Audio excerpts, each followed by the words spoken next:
अरे भैया, हाँ तो भैया चलिए आज शुरू करते हैं भैया आज की नई क्लास। भैया रफ्तार सीरीज का ये होने वाला है नौवां लेक्चर। फिजिक्स का नाम है चैप्टर का भैया लाइट रिफ्लेक्शन एंड रिफ्रैक्शन, यानी प्रकाश का परिवर्तन है ना अपवर्तन, दोनों समझेंगे भैया। रफ्तार में एकदम गोच के दर दर दर दर दर मशीन की तरह मारेंगे चाप के। तो भैया आप लोग सोच रहे होंगे भैया बोर्ड खत्म हो गया तो अब ये सीरीज क्यों चल रही है। क्योंकि भैया देखिए इसके वीडियो जो है पूरे बनेंगे भैया, जितने चैप्टर्स है साइंस में वो सारे के सारे रफ्तार में बनेंगे। हालांकि किन्हीं कारणों से नहीं बन पाया था, केवल 8 लेक्चर ही बन पाया उसका रफ्तार सीरीज का। लेकिन ये मैं बता सकता हूँ कि जो 8 लेक्चर अच्छे से किया होगा रिवीजन, उसमें से मतलब ज्यादातर क्वेश्चन तो कर ही लेगा। क्योंकि यूपी बोर्ड का जो आया था क्वेश्चन पेपर मैंने देखा था, बहुत ही हलवा था भाई साहब। ठीक है, हर बच्चे ने उसको देखा, कहा कि सर मतलब हलवाई है। अब बड़े बच्चे देखेंगे तो जाहिर सी बात है उनको छोटे लेवल का हलवाई लगेगा।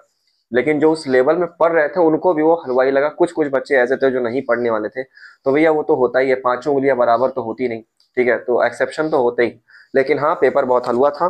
अगर आप लोगों ने वो 8 लेक्चर के रिवीजन अगर किए होंगे तो आपने कचाकस तरीके से मैं कसम आपने फोड़ के आया होगा। ठीक है, तो इस तरह से अब बची बात इसकी। तो भैया अब ये नौवां लेक्चर है, इसको कंप्लीट करेंगे तभी कुछ आगे बताएंगे, क्योंकि रफ्तार सीरीज कंप्लीट करना जरूरी है। ठीक है, हो सकता है भाई आगे किसी को जरूरत हो जाए रिवीजन करने की, उसको मेरा समझ में आता हो तो हमारा वीडियो देखकर उसको रिवाइज कर सकता है, या हो सकता है किसी और का समझ में आता हो। भैया देखिए कंटेंट की कमी नहीं है। ठीक है, तो मैं अपनी तरफ से कमी क्यों रखूं, मैं भी अपना प्रयत्न करूंगा। आगे जो भी होगा देखा जाएगा। आइए भैया चलिए स्टार्ट करते हैं। तो देखिए लाइट के बारे में हम बता देते हैं। बाकी यूपी बोर्ड का आप लोग का जो एग्जाम गया आपको बधाई हो। आपका जब रिजल्ट आएगा तो आप कमेंट में बताइएगा कि आपका कितना परसेंटेज बन रहा है ये सब। ठीक है, बाकी अपना लाइफ तो मस्त है भाई, सीखते रहिए, लाइफ में सीखना ही है। चलिए तो देखिए इसमें प्रकाश का परिवर्तन पहले पढ़ना है, उसके बाद अपवर्तन पढ़ेंगे, यानी पहले रिफ्लेक्शन पढ़ेंगे उसके बाद रिफ्रैक्शन पढ़ेंगे। आइए देखते हैं। तो देखिए रिफ्लेक्शन और रिफ्रैक्शन में अंतर क्या होता है, तो आइए पहले इसको समझ लेते हैं। देखिए मान लीजिए हमारे पास कोई मिरर है, मिरर मिरर समझते हैं ना। मिरर क्या, दर्पण, दर्पण शीशा। इसको ऐसे बनाते हैं। ठीक है, ये जो ऐसे लाइन खींचते हैं ये कलई होती है, मतलब पीछे की तरफ काला पेंट पोत देते हैं और आगे से आपका चेहरा उसमें मुंह बिलौटा की तरह दिखेगा। ओह, तो क्या होगा, वो दर्पण होगा। तो परावर्तन क्या होता है, अगर कोई किरण, ठीक है, अगर कोई प्रकाश की किरण ऐसे सीधे सीधे चलती है, तो मान लीजिए ऐसे सीधा आके दर्पण पर गिरी। ठीक है, दर्पण पर गिरी और जिस पॉइंट पे दर्पण पर गिरी उसी पॉइंट से दर्पण के परपेंडिकुलर, यानी दर्पण के एकदम सीधे, ऐसा ये परपेंडिकुलर होता है। ठीक है, इसको लंब बोलते हैं, अभिलंब बोलते हैं। ठीक है, ये हो गया आपका अभिलंब, परपेंडिकुलर, जो कि दर्पण से 90 डिग्री पर बनना चाहिए। ये इसका क्या है भैया, रूल है। ठीक है, अगर मान लीजिए कोई भी दर्पण है, मान लीजिए दर्पण ऐसे रखा है, तो इसका परपेंडिकुलर आप कैसे बनाएंगे, इस सरफेस के परपेंडिकुलर, यानी ये। ठीक है, 90 डिग्री पर ये। ठीक है, तो ये इसको परपेंडिकुलर बोलते हैं, हिंदी में अभिलंब बोलते हैं। तो उसी तरह ये कहा गया है कि अगर कोई प्रकाश किरण दर्पण पे टकराती है तो दर्पण के उसी पॉइंट पर जहां टकराई है उसी पे एक अभिलंब खींच लीजिए। ठीक है, तो ये आपका ये हो गया, मान लीजिए प्रकाश ऐसे आ रही है, अभिलंब खींच लीजिए। तो अभिलंब से जो ये किरण जा रही है उसका ये जो एंगल बनेगा, ठीक है ध्यान सुनिए, अभिलंब से जो ये किरण टकराई है यहाँ पर आगे पॉइंट पे, उसका ये जो एंगल बनेगा, एंगल आप जानते हैं ना, थीटा लिखते हैं थीटा। तो उसका जो ये एंगल बनेगा उसी एंगल से ये वापस लड़ने के बाद निकल जाएगी। ठीक है, ये आई ये निकल गई।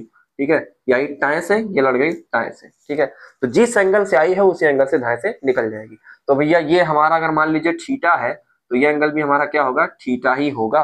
ठीक है, अभिलंब से निकलने वाले रे। और इस रे को हम लोग क्या बोलते हैं भैया, इंसिडेंट रे। ठीक है, इसको इंसिडेंट रे बोलते हैं और इसको बोलते हैं भैया रिफ्लेक्टेड रे। ठीक है, इंसिडेंट रे और इसको रिफ्लेक्टेड रे ऐसे लिख दे रहे हैं, आई आर और आर आर। और इसके एंगल को भैया ये थीटा को हम लोग बोल देंगे स्मॉल आई और इसको बोल देंगे स्मॉल आर, इसको ऐसे बोल सकते हैं। ठीक है, तो ये होता है भैया हमारा सिंपल सा परावर्तन। ये किसी से भी हो सकता है, मतलब सिंपल परावर्तन ये होता है जिस एंगल से लाइट आई उसी एंगल से लाइट निकल गई, इसको ही बोलते हैं परावर्तन। ठीक है, इसमें कोई माध्यम वगैरह चेंज नहीं होता है, बस किसी रिफ्रैक्टिंग सरफेस से यानी परावर्तित पृष्ठ से जो है लाइट निकल लेती है लड़के। तो भैया देखिए इसका दो नियम है भैया परावर्तन का। क्या नियम है भैया रिफ्लेक्शन का, दोनों। पहला नियम तो यह है कि जो एंगल दोनों बन रहा है आई और आर, एंगल ऑफ इंसिडेंस और एंगल ऑफ रिफ्लेक्शन। ठीक है, आपतित किरण और सॉरी आपतित कोण और परावर्तित कोण। ठीक है, ये आपतित कोण है, परावर्तित कोण है, यानी एंगल आई और ये जो एंगल आर, ये दोनों आपस में क्या होते हैं भैया, बराबर होते हैं। ये पहला नियम है किसका, परावर्तन का। ठीक है, और दूसरा नियम क्या है भैया, दूसरा नियम ये है कि जो ये आपतित किरण है इंसिडेंट रे, और ये जो परावर्तित किरण है रिफ्लेक्टेड रे, और ये जो अभिलंब आपने खींचा नॉर्मल, ठीक है, जो नॉर्मल आपने खींचा या परपेंडिकुलर खींचा, ये तीनों एक ही सरफेस में आते हैं। देखिए ये आपने इसे बनाया टनाटन तरीके से, देखिए एक ही सरफेस पे आ रहा है, एक ही पृष्ठ पे आ रहा है। तो ये इसका दूसरा नियम है। तो आप लिखेंगे incident ray comma reflected ray, ठीक है, यानी परावर्तित किरण, आपतित किरण और परावर्तित किरण, एवं क्या, परपेंडिकुलर, अभिलंब, अभिलंब, ठीक है, अभिलंब, ये तीनों जो है एक ही एक ही पृष्ठ पर होते हैं, ठीक है, एक ही पृष्ठ पर होते हैं, यानी एक ही साइड में होते हैं। अगर आप ऐसे बना रहे हैं तो ये एक ही पृष्ठ पे होंगे, अगर आप ऐसे बना रहे हैं तो ये एक ही पृष्ठ पे होंगे, मतलब तीनों के तीनों एक ही सेम पॉइंट पे आते हैं, सेम पृष्ठ पे होते हैं, सेम सरफेस पे होते हैं। तो आप इसको ऐसे समझ लीजिए, ये हो गया आपका रिफ्लेक्शन। तो बस ये सिंपल सा रिफ्लेक्शन का कॉन्सेप्ट भैया। आप देखिए ये तो दर्पण हो गया भैया, इसको हम लोग बोलते भैया समतल दर्पण। समतल दर्पण कैसा होता है, एकदम सीधा होता है, ठीक है, एकदम सीधा, ऐसे आप आईना में अपना चेहरा देखते हैं ना, कैसा होता है, सीधा ही होता है ना, वो आपका क्या है, समतल दर्पण है, उसको प्लेन मिरर बोलते हैं। कभी कभी एक क्वेश्चन पूछ लेता है, भैया बताइए प्लेन मिरर की जो फोकस दूरी होती है, फोकल लेंथ जो होती है वो कितनी होती है। और ध्यान रखिएगा समतल दर्पण की जो फोकस दूरी होती है वो अनंत होती है, उसकी कोई वैल्यू नहीं होती है, फिक्स, ठीक है। अब चलिए, अब देखिए इसी दर्पण है भैया, हम लोग को कुछ गोलीय दर्पण भी पढ़ना होता है, स्फेरिकल मिरर्स पढ़ने होते हैं, जिसमें आपको दो मिरर के बारे में जानना है भैया। कौन कौन सा मिरर, एक होता है उत्तल, एक होता है अवतल। उत्तल दर्पण में क्या होता है भैया, दोनों कर्व होते हैं। देखिए गोली दर्पण मतलब क्या, दोनों गोल, मतलब गोल के ही छोटे से पार्ट होते हैं, जिसमें से एक उत्तल बनता है। उत्तल कब बनता है, जब उसके अंदर वाले सरफेस से क्या हो, परावर्तन हो, उसके बाहर कलई पोती जाए, उसके उभरे वाले पार्ट पे कलई पोती जाए, तो इसको बोलते हैं उत्तल दर्पण। और अवतल दर्पण कब होता है, सॉरी ये अवतल दर्पण है, उत्तल, और ये उत्तल दर्पण कब होता है, जब ये बाहरी वाले सरफेस से क्या हो, परावर्तन हो, यानी रिफ्लेक्शन हो, और उसके अंदर वाले पार्ट में कलई पोत दी जाए, यानी कलर कर दिया जाए, ठीक है। तो ये होता है आपका उत्तल दर्पण, यानी ये कॉन्वेक्स मिरर हो गया और ये कॉनकेव मिरर हो गया, ठीक है। अब ध्यान से सुनिए, इन दोनों मिरर की खास बात क्या है, अगर इसमें आप यहाँ पे एक लाइन लगाते हैं भैया, इसको बोलते हैं प्रिंसिपल एक्सिस, मुख्य अक्ष, ये 20 से होके जाती है, इसमें भी आप ऐसे 20 से लगाएंगे, ठीक है, ऐसा लगाना होता है। इसमें 3 पॉइंट होते हैं भैया, जहां पर ये प्रिंसिपल एक्सिस दर्पण को काटी है, इसको बोल देंगे पोल, ठीक है, इसको पोल बोल देते हैं। इसी के आगे आएंगे तो भैया यहाँ पे होगा इससे फोकस दूरी, ठीक है, इससे थोड़ी दूर पर फोकस दूरी होता है, और जितनी दूरी फोकस दूरी होता है उसी दूरी, उतनी ही दूरी पर क्या होता है भैया, सेंटर ऑफ कर्वेचर, ठीक है, इसको बोलते हैं वक्रता त्रिज्या। उसी तरह से यहाँ पर भी पॉइंट लेंगे भैया, यहाँ पर भी ये क्या होता है भैया, यहाँ पर ये पोल होता है, और इस साइड इसमें होता है भैया फोकस दूरी, और इस साइड क्या होता है भैया, सेंटर ऑफ कर्वेचर। इस तरह से भैया हम लोग ये इसमें लेबलिंग करते हैं भैया गोलीय दर्पणों में।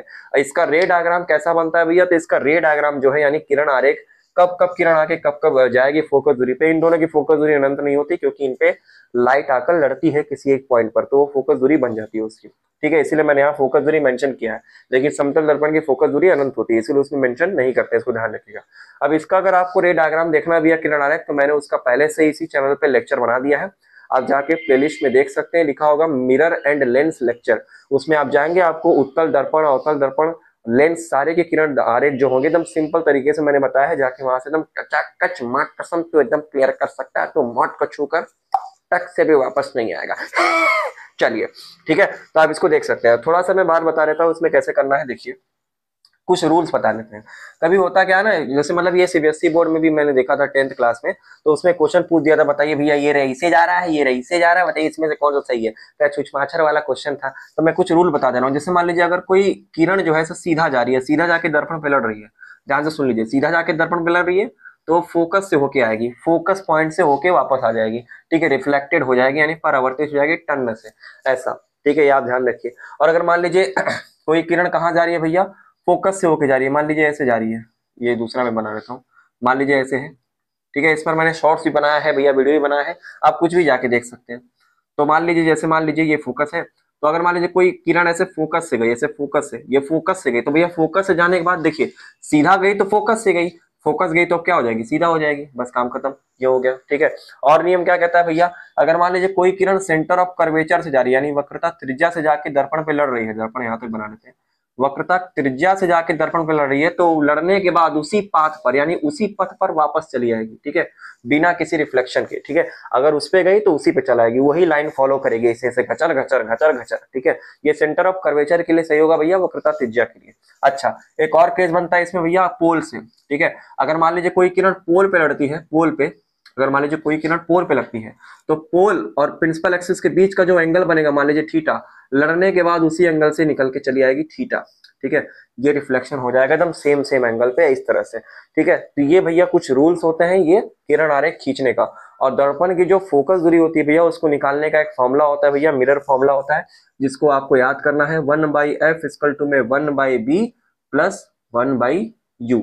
ये आपको फॉर्मूला याद होना चाहिए भैया एकदम चकाचक तरीके से। अरे बाबा उठा लिया रे बाबा, ये तो फॉर्मूला मुझे पहले से ही आता रहे। ठीक है, हाँ तो ये याद होना ही चाहिए। क्यों? क्योंकि ये फॉर्मूला जो है क्वेश्चन लगाने में आपको मदद करेगा। और इसमें क्वेश्चन कैसे लगाना है भैया, इसमें सारी वैल्यू जो होती है ये आपको साइन के साथ रखनी होती है, प्लस माइनस करके रखनी होती है। इसका प्रूफ भी होता है, लेकिन 10th क्लास में इसका प्रूफ आपको नहीं पढ़ना है। आप जब 12th क्लास में साइंस लिए होंगे तो जब 12th क्लास में जाएंगे तो उसमें एक चैप्टर मिलेगा रे ऑप्टिक्स यानी किरण प्रकाश की, उसमें ये सारी प्रूफ मतलब थोड़े एडवांस लेवल में आपको बताए जाएंगे, तो उसमें इसका प्रूफ सिखाया जाता है।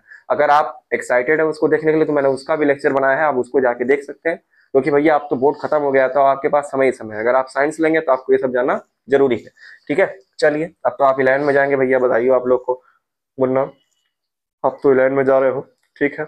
चलो यहाँ देखो, ठीक है। तो ये 1/b equal to 1 plus 1/u इस तरह से हो जाएगा। ठीक, तो यहाँ पे हो जाएगा। ये क्या होता है भैया, ये फोकस दूरी होता है। v क्या होता है भैया, ये प्रतिबिंब की दूरी होता है, यानी इमेज कितनी दूरी पर बन रहा है। और u क्या होता है भैया, वस्तु की दूरी होता है, यानी ऑब्जेक्ट का डिस्टेंस होता है कि मिरर से कितनी डिस्टेंस पे रखा होता है ऑब्जेक्ट। तो इस पे क्वेश्चन वगैरह हम लोग बाद में करेंगे, पहले आइए कॉन्सेप्ट समझ लेते हैं। अब देखिए मैंने बता दिया, अब चलिए आगे चलते हैं भैया, कुछ नया कॉन्सेप्ट को स्टार्ट करते हैं। फॉर्मूले बता दिए मैंने, अभी एक मैग्निफिकेशन का फॉर्मूला बचा हुआ है यानी अपवर्तन का, उसको लास्ट में सबको एक साथ बता दूंगा। चलिए भाई, ये अपवर्तन समझते हैं यानी रिफ्रैक्शन समझते हैं भैया, ये क्या होता है। ठीक है, रिफ्रैक्शन सिंपल सा क्या होता है भैया, अगर मान लीजिए लाइट किसी एक मीडियम से यानी किसी एक माध्यम से जब दूसरे माध्यम में जाती है, किसी दूसरे मीडियम में जाती है, तो अपने रास्ते से थोड़ा सा क्या हो जाती है भैया, बेंड हो जाती है, मुड़ जाती है। तो इसी घटना को, इसी प्रोसेस को हम लोग कहते हैं अपवर्तन। ठीक है, यानी रिफ्रैक्शन कहते हैं। देखिए रिफ्लेक्शन रिफ्रैक्शन में अंतर यही होता है। ठीक है, जैसे मान लीजिए मेरा यहाँ पर ये एक माध्यम है, ऊपर मान लीजिए मेरा एयर है, वायु है, नीचे मान लीजिए मेरा वाटर है, वाटर। ठीक है, ये पानी ना पानी, पानी ना पानी, गिलास है पानी, पानी ना पानी, लोटा है पानी, पानी ना पानी, पानी ना पानी, पानी पानी ना पानी, मार्कर है पानी, पानी ना पानी, माध्यम है पानी, पानी ना पानी। ठीक है, तो मान लीजिए कोई लाइट किरण ऐसे आ रही है, इसमें आ रही है भैया, वायु में आ रही है, तो वायु में तो भैया ऐसे ही चलेगी। ठीक है, देखिए लाइट हमेशा सीधी सीधी चलती है। ठीक है, बेंड भी होगी तो सीधी ही सीधी चलेगी, बस अपने रास्ते को मोड़ के चलेगी। ठीक है, ऐसे आप ध्यान रखिएगा, ये नहीं कि टेढ़िया निकाल दे। ठीक है, ऐसा नहीं करना होता, सीधा सीधा निकालना होता है। तो देखिए वायु से जब ऐसे प्रकाश आ रही है इस तरह से, अब जैसे ही ये वायु से अब वाटर में, देखिए वाटर में जाने वाली है यहाँ से, तो जैसे ही ये वाटर में जाएगी तो क्या हो जाएगी भैया, अपने रास्ते थोड़ा सा बेंड हो जाएगी। देखिए लाइट को जाना चाहिए ऐसा, ये लाइट अगर निकल रहा है तो इसको ऐसे सीधा जाना चाहिए, लेकिन ये सीधा ना जाके क्या होती है भैया, अपने रास्ते से बेंड हो जाती है। ऐसा क्यों होता है, इसी को तो हम लोग बोलते हैं भैया रिफ्रैक्शन। कई लोग कहेंगे सर जी ये ऐसा ही क्यों होता है, तो भैया ये तो घटना है ना, ये तो हो ही रहा है, तो प्रैक्टिकल लाइफ प्रूफ है। अब कोई कहेगा सर जी मेरा नाक यही ठेरका लगा है ना, भैया लग लग जाता है, ऐसे ही सूंघ लेते, तो भैया हर चीज का लॉजिक थोड़े होता है भैया, मतलब कोई कान यही ठेन क्यों है, अखिया का लगवा क्यों नहीं लग गया भाई, ये सब क्या है, सब लॉजिक तो बायोलॉजिकल चीज है भैया, नेचर ने डिसाइड कर दिया भैया तो डिसाइड है। अब उसमें और क्या कर सकते हैं हम लोग। ठीक है, चलिए तो देखिए यही चीज होता है यहाँ पर। तो लाइट रे से सीधी जानी चाहिए, लेकिन ये माध्यम जैसे ही चेंज होता है तो अपने रास्ते से बेंड हो जाती है। ये भी सवाल पूछता है कि बताइए इधर बेंड होगा कि उधर बेंड होगा, तो देखिए मैं इसका ट्रिक बताता हूँ। सबसे पहले आपको जिस सरफेस पे टकराया है उसी सरफेस पे एक परपेंडिकुलर खींच लीजिए। ठीक है, ये परपेंडिकुलर आपको खींचना है, विलंब खींचना है, मैंने बता दिया है। सरफेस से हमेशा परपेंडिकुलर बनना चाहिए, यानी 90 डिग्री पर बनना चाहिए। ठीक है, ये होता है। तो देखिए अब ये लाइट ऐसे सीधा निकल जाना चाहिए, लाइट ऐसे आ रहा है तो ऐसे सीधा निकल जाना चाहिए, लेकिन लेकिन लेकिन ये या तो इधर बेंड हो जाएगा या तो उधर बेंड हो जाएगा। कैसे इसको करेंगे भैया, देखिए ध्यान रखिए, जहां पर एयर होता है वो होता है विरल माध्यम। ठीक है, विरल माध्यम होता है, या उसको बोलते हैं रेयरर। ठीक है, रेयरर मीडियम बोलते हैं। और जहां पर वाटर होता है उसको बोलते हैं सघन माध्यम। ठीक है, सघन माध्यम यानी डेंसर मीडियम बोलते हैं। ठीक है, ये हो गया आपका रेयरर मीडियम, ये हो गया आपका डेंसर मीडियम। तो देखिए ध्यान रखिए, रेयरर मीडियम यानी आर और सघन माने डेंसर यानी डी, इसको ऐसे सिंपल में लिख देते हैं। तो आपने एक मैथ का किताब देखा होगा आर डी शर्मा। ठीक है, आर डी शर्मा नाम से देखा होगा, आर डी शर्मा। ठीक है, तो उसी से इसको याद कर सकते हैं भैया। कैसे, जब लाइट रेयर से डेंसर में आती है यानी विरल से सघन में आती है, ठीक है, तो शर्मा जाती है, यानी शर्माने का मतलब अविलंब की तरफ झुक जाती है, परपेंडिकुलर की तरफ झुक जाती है। और अगर इसका उल्टा करेंगे तो जब डेंसर से रेयर में निकलेगी तो भैया दूर भाग जाएगी। तो जैसे देखिए ये रेयर से डेंसर में आ रही है कि नहीं, आरडी में आ रही है कि नहीं, आर डी, तो शर्मा जाएगी। कैसे, ये रे ऐसे सीधा जाना चाह रही थी लेकिन अब जाएगी नहीं, कहेगी भैया हम तो अविलंब की तरफ चपकेंगे। ठीक है, तो एक टन से ना इधर इधर इधर लड़ने के बाद इधर से इसे झुक के निकल जाएगी ऐसा। ठीक है, ये किरण का ये पाथ होगा। ठीक है, अभिलंब की तरफ आ जाएगी। ठीक है, शर्मा जाएगी, इधर आ जाएगी। तो ये होता है भैया हमारा रिफ्रैक्शन यानी अपवर्तन। इसका एंगल कैसे डिसाइड करेंगे, ये अभिलंब जो खींचे ये वाला एंगल लेंगे आई, और अभिलंब से नीचे की ओर जो गया इसको बोलेंगे भैया ये वाला एंगल, इसको आर बोलेंगे। ये एंगल टर्न से मत बोल दीजिए भैया, ये तो हम सोच रहे थे कि ऐसे जाना चाहिए लेकिन वैसा गया नहीं, ऐसा आ गया। ठीक है, तो प्राकृतिक चीज है भैया, तो गया हम उसको एनालिसिस करेंगे भैया। ठीक है, तो ये एंगल आई होता है, ये एंगल आर होता है, इसको ऐसे बोलेंगे। अब यहाँ पर एंगल आई को हम लोग बोलेंगे भैया आपतन कोण। ठीक है, और आर को आप परावर्तन कोण नहीं बोलेंगे, इसको अपवर्तन कोण बोलेंगे। ठीक है, अपवर्तन कोण यानी रिफ्रैक्टेड एंगल। ठीक है, ये बोल देंगे भैया आई और आर। तो ये होता है भैया हमारा प्रकाश का अपवर्तन। और अगर मान लीजिए यही मान लीजिए अगर वाटर ले लेते, ठीक है, और नीचे ले लेते एयर, ठीक है, तो ऊपर सघन हो गया, नीचे क्या हो गया, विरल हो गया। सघन मतलब क्या होता है भैया, गाढ़ा माध्यम, कोई गाढ़ा। एयर क्या होता है भैया, चुच्चुर पतला टाइप का होता है, गैस है तो है। ठीक है, तो ये एयर होगा। तो अगर मान लीजिए वाटर से ऐसे लाइट रे आई, तो यहाँ पर अगर एक अभिलंब खींचेंगे तो अब देखिए ये लाइट रे ऐसे सीधा जाना चाहिए लेकिन सीधा नहीं जाएगा, ये अपनी दिशा को बेंड करेगा। तो वही बात है कि इधर बेंड होगा कि उधर बेंड होगा। तो देखिए अब आपने सघन से विरल में ला रहा है, यानी डेंसर से रेयर में ला रहा है। तो रेयर से जब डेंसर जाएगी तो शर्मा जाएगी, लेकिन जब डेंसर से रेयर जाएगी तो उड़ जाएगी, भाग जाएगी। तो यहाँ से ये ऐसे जाना चाहिए लेकिन ये थोड़ी सी ऐसे निकल के भाग जाएगी, ये ऐसा हो जाएगा। ठीक है, ये ऐसा निकल जाएगा। तो ये एंगल आई बनेगा, ये एंगल आई बनेगा। ठीक है, ये एंगल आई बनेगा, और ये जो पूरा एंगल बनेगा विलंब से, ये आर बनेगा। ठीक है, स्मॉल आर। तो इस तरह से भैया हम लोग क्या कराते हैं भैया, रिफ्रैक्शन कराते हैं यानी अपवर्तन कराते हैं जब माध्यम चेंज होता है तब, ये मीडियम चेंज होता है तब। तो इस तरह से अब इसका भी दो नियम है भैया। दो नियम क्या भैया, पहला नियम यही है कि जो ये आपतन कोण है और ये जो अपवर्तन कोण है, ठीक है, यानी इंसिडेंट एंगल और रिफ्रैक्टेड एंगल, और ये जो अभिलंब है, ठीक है, यानी परपेंडिकुलर, ये तीनों आपस में एक ही सरफेस में होते हैं, बिल्कुल रिफ्लेक्शन की तरह, जो आपने पीछे भी पढ़ा। ठीक है, परावर्तन की तरह, तीनों एक ही तल में होते हैं, एक ही सरफेस में होते हैं। ठीक है, आप पूरा लिख लीजिएगा, मैंने बोल दिया है। ठीक है, और दूसरा नियम क्या कहता है भैया, दूसरा नियम ये कहता है कि ये वाला एंगल और ये वाला एंगल का जब साइन लेंगे, आपने ट्रिग्नोमेट्री में पढ़ा होगा, त्रिकोणमिति में, साइन थीटा कॉस थीटा, तो बोला गया है वैज्ञानिकों द्वारा कि अगर आप इसका साइन लेते हैं, यानी sine of angle this, angle क्या है इसका आई, और डिवाइड बाई में साइन आर। ठीक है, साइन आर। ठीक है, साइन आई का एंगल और साइन आर का एंगल का जब अनुपात लेंगे, रेशियो लेंगे, तो इसका जो वैल्यू है ये हमेशा क्या आएगा भैया, कांस्टेंट ही आएगा, यानी एक स्थिरांक आता रहेगा, इसका कोई चेंज नहीं होता। ये हमेशा आपस में क्या होते हैं भैया, बैलेंस होते रहते हैं, कांस्टेंट होते हैं, स्थिरांक होते हैं। और इसी नियम को हम लोग क्या बोलते हैं भैया, स्नेल का नियम भी बोलते हैं। ठीक है, स्नेल पौवा वाला स्नेल नहीं, गुचुर गुचुर जो पूरी पूरी के सरक सरक के चलता हुआ वाला स्नेल नहीं। ठीक है, स्नेल एक साइंटिस्ट का नाम है। ठीक है, इसको बोलते हैं भैया स्नेल का नियम। ठीक है, इसी को स्नेल का नियम बोलते हैं, इस वाले चीज को। तो आप इसको ध्यान रखिए। अब देखिए भैया इसमें क्या होता है, एक चीज होता है अपवर्तनांक यानी रिफ्रैक्टिव इंडेक्स। देखिए इसके नाम से पता चल रहा है, अपवर्तनांक यानी अपवर्तन के आंक, कितना अपवर्तन हुआ है उसको आंकिए, उसको एनालिसिस करिए। इसको रिफ्रैक्टिव इंडेक्स बोलते हैं, इंग्लिश में रिप्रेजेंट करते हैं इसको म्यू से। ठीक है, एनसीईआरटी में इसको एन लिखा हुआ है, ऐसे और करके लिख दे रहे हैं, स्मॉल एन से इसको रिप्रेजेंट किया हुआ है। तो आप किसी से भी रिप्रेजेंट कर सकते हैं। जब आप 12 क्लास में जाएंगे तो आप उसको म्यू पढ़ेंगे। ठीक है, रिफ्रैक्टिव इंडेक्स। चलिए अब यहाँ देखिए, रिफ्रैक्टिव इंडेक्स आपको कुछ कुछ चीजों को याद होना चाहिए। जैसे वायु का जो रिफ्रैक्टिव इंडेक्स होता है एयर का, वो 1 होता है। ठीक है, 1 लेते हैं, पॉइंट में होता है लेकिन 1 ही मानेंगे। ठीक है, और वाटर का जो रिफ्रैक्टिव इंडेक्स होता है, ये एयर का हो गया, वाटर का जो रिफ्रैक्टिव इंडेक्स होता है वो होता है 1.33, आपको याद होना चाहिए। ठीक है, और सबसे ज्यादा जो रिफ्रैक्टिव इंडेक्स होता है अपवर्तनांक, वो हीरे का होता है।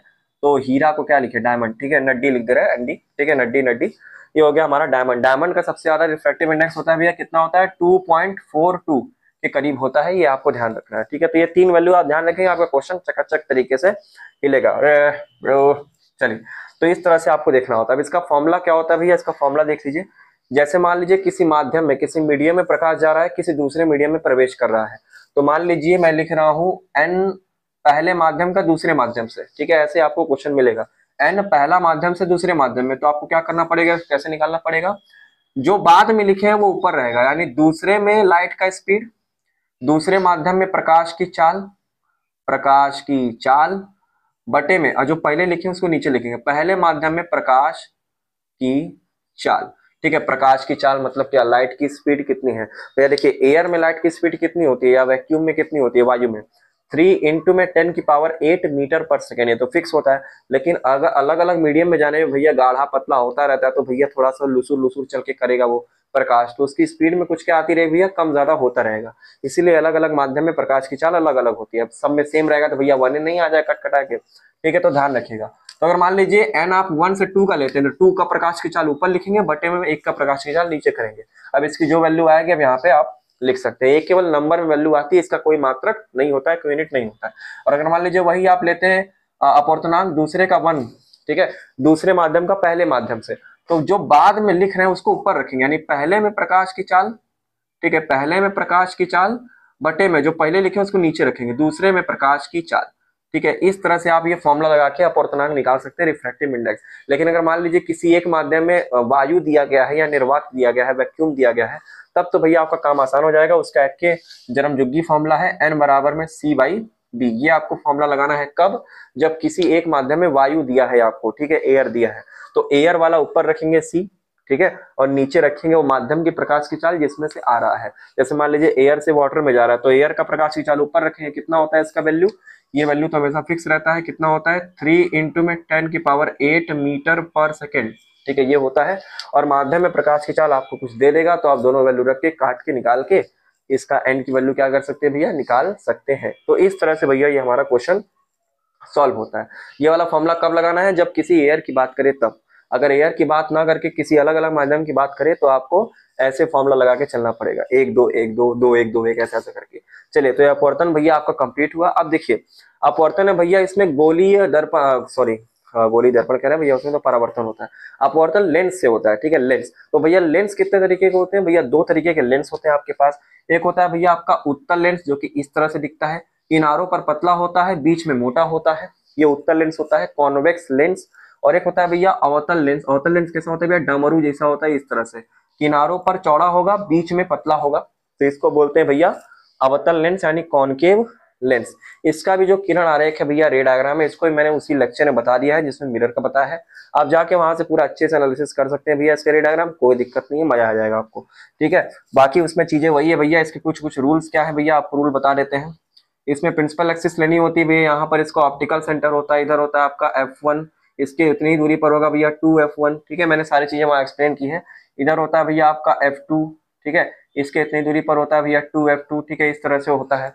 तो अगर मान लीजिए कोई किरण ऐसे सीधा आ रही है, ठीक है, लेंस से टकरा रही है, तो देखिए परावर्तित नहीं होगा, परावर्तन दर्पण में होता है, इसमें अपवर्तन होगा। तो ये क्या करे भैया, अपवर्तन करके यानी मुड़ के क्या हो जाएगा, F2 से होकर जाता है, ये हमेशा सत्य है, ठीक है, ये F2 से होकर जाता है। इस तरह से मैंने सारी चीजें बताई हैं, आप जाके देख लीजिएगा, इसमें और कोई दिक्कत आपको नहीं होगा, ठीक है। हाँ, एक बात इसमें जरूर जानिएगा कि जो ये कॉन्वेक्स लेंस होता है, इसकी प्रकृति जो होती है वो कैसी होती है भैया, कन्वर्जिंग होती है, यानी अभिसारी। अभिसारी मतलब किसी एक पॉइंट पे किरण को ऐसे मिला देगा, तो ये अभिसारी प्रकृति का होता है। लेकिन वही जो अवतल लेंस होता है, कॉनकेव लेंस जो होता है, ये अपसारी होता है भैया, अपसारी, यानी किरण को फैलाने का काम करता है। ये किरण अगर ऐसे आएगी तो ऐसे फैला देगा गच्च से, ठीक है, तो आप इसको ध्यान में रखिएगा। चलिए, तो ये आपका हो गया भैया सारा क्रियाक्रम यहाँ पे समाप्त, ठीक है। परावर्तन मैंने बता दिया, अपवर्तन मैंने बता दिया। अब लेंस का थोड़ा सा देखिए, सूत्र देख लीजिए और मैग्निफिकेशन का फॉर्मूला देख लीजिए और एक लेंस की क्षमता देख लीजिए। बस ये लास्ट टॉपिक है भैया, उसके बारे में चैप्टर खत्म हो रहा है। चलिए देखिए, तो ये लेंस का जो फोकस दूरी निकालते हैं भैया, इसका फॉर्मूला क्या लिखते हैं भैया, तो आप लिखते हैं भैया 1/f = 1/v माइनस 1/u। ध्यान रखिएगा, दर्पण में प्लस साइन लगाते हैं, यहाँ पर माइनस साइन लेके इसको सॉल्व करते हैं। और वही चीज है भैया, फोकस दूरी, वस्तु की दूरी और फोकस दूरी, इमेज की दूरी और वस्तु की दूरी जब भी रखेंगे साइन के साथ रखेंगे, ठीक है, प्लस माइनस साइन के साथ रखेंगे। जब उसके ऊपर क्वेश्चन करेंगे तब बताएंगे, ठीक है। अभी ये केवल रिवाइज करा रहे हैं, आपने किया होगा अपने कोचिंग वगैरह में, तो भैया अच्छी बात है। चलिए, तो ये हो गया आपका 1/v माइनस 1/u लेंस के लिए होता है भैया फोकस दूरी निकालने का, ठीक है। अब देखिए आवर्धन बता देते हैं हम, लेंस का और दर्पण का दोनों कैसे निकालते हैं। आवर्धन यानी मैग्निफिकेशन, m से रिप्रेजेंट करते हैं, ठीक है, m से, स्मॉल m से। फॉर्मूला क्या होता है भैया, h'/h ये होता है, ठीक है। ऊपर h' मतलब होता है इमेज की हाइट, ठीक है, इमेज की ऊंचाई, और बटे में होता है नीचे h यानी वस्तु की ऊंचाई, ठीक है, ऑब्जेक्ट की जो हाइट है, ऑब्जेक्ट की हाइट लेते हैं। और ये बराबर होता है भैया किसके, ये होता है -b/u के, ठीक है, -b/u। ये फॉर्मूला कब लगाएंगे भैया, मैग्निफिकेशन का यानी आवर्धन का, ये लगाएंगे दर्पण के लिए। एक इसके लिए भैया, ये मिरर के लिए, ठीक है, ये मिरर के लिए लगाएंगे। लेकिन अगर यही मान लीजिए, यही चीज या जो है, इमेज की ऊंचाई ऊपर, h' अपॉन वस्तु की ऊंचाई नीचे, बराबर के माइनस ना लगाए, केवल v/u रखे, ठीक है, केवल v/u रखे, ठीक है। ये इमेज की ऊंचाई होगी, ये वस्तु की ऊंचाई होगी। तो अगर केवल ये रखे तो ये हमारा जो फॉर्मूला लगता है, ये किसके लिए लगता है भैया, ये लेंस के लिए लगता है। किसके लिए लगता है भैया, लेंस के लिए लगता है, इसको ध्यान रखिएगा। अब देखिए इसमें एक पावर का कॉन्सेप्ट आता है भैया, लेंस की क्षमता होती है, ठीक है, पावर, लेंस का पावर कितना होता है, तो उसका सिंपल फॉर्मूला होता है भैया, पावर बराबर होता है 1/f के, ठीक है, यानी फोकस दूरी के इनवर्सली प्रोपोर्शनल होता है भैया, व्युत्क्रमानुपाती होता है, तो इसी को हम लोग बोलते हैं भैया पावर, लेंस की क्षमता। और इसकी जो यूनिट होती है वो आती है डायोप्टर, कैपिटल डी से लिखते हैं, डायोप्टर से आती है। तो अगर आप फोकस सेंटीमीटर में रखेंगे तो ऊपर 100 लिखेंगे, लेकिन अगर आप फोकस मीटर में रखेंगे तो ऊपर क्या रखेंगे भैया, एक ही रख के सॉल्व करेंगे। तो इस तरह से भैया आपका ये जो क्वेश्चन है ये सॉल्व होता है। और जैसा कि मैंने बताया ये सारा चैप्टर अब जो है इसी में समाहित होता है, रिवीजन आपका कंप्लीट होता है। चलिए मिलते हैं तब नेक्स्ट क्लास में इन्हीं सब फन एंटरटेनमेंट म्यूजिक के साथ। तो ठीक है, बाय गुड नाइट, सभी की शुरुआती बाय बड़ो, बाय बाय। लेंस का लेक्चर और पीडीएफ लेक्चर जाके देख लेना बड़ो, ठीक है, छोड़ना नहीं बड़ो, बाय बड़ो, बाय बाय, टाटा।